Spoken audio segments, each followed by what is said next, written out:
তারা থাকত শহরে, একদম আলিশান বাড়ি। বিদেশি স্কুলে পড়ে, গ্লাসের মতো চকচকে জীবন।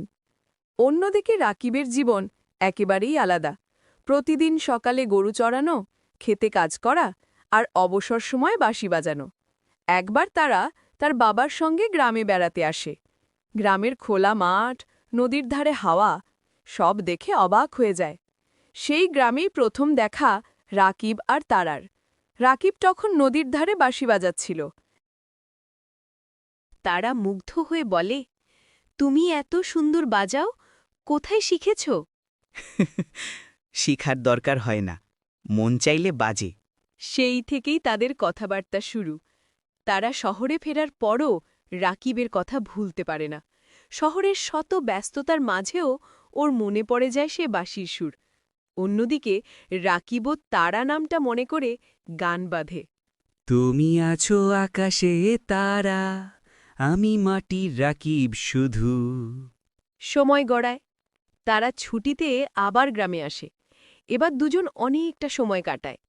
তারা প্রথমবার বুঝতে পারে টাকা, দামি গাড়ি, ফ্ল্যাট এগুলো সব আছে, কিন্তু রাকিবের মতো নির্লোভ মন শহরে নেই।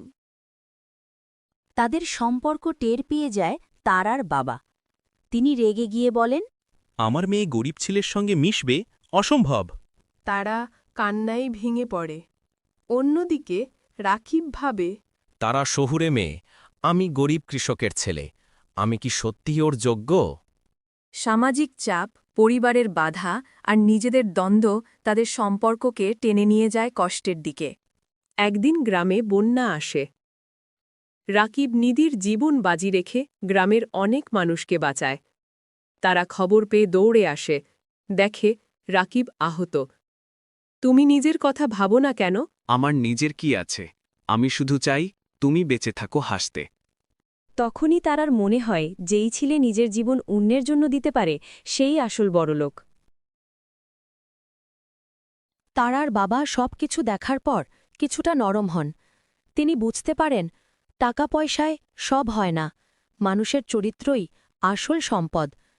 কিন্তু তিনি একটা শর্ত দেন, তারা, যদি তুমি রাকিবকে বেছে নাও তবে তোমাকে সহজ সাধারণ গ্রামীণ জীবনে মানিয়ে নিতে হবে।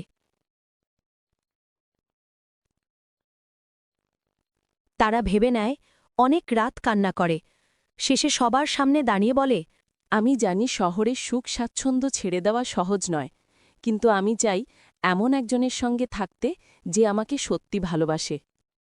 এবং তারা রাকিবকে বেছে নেয়। ভালোবাসা মানে শুধু সুখ না, কষ্টও ভাগ করে নেওয়া। টাকার চেয়ে বড় হল মনের দান। সত্যিকারের প্রেম বাধা পেলেও যদি দুজন বিশ্বাস ধরে রাখে তবে মিলন সম্ভব।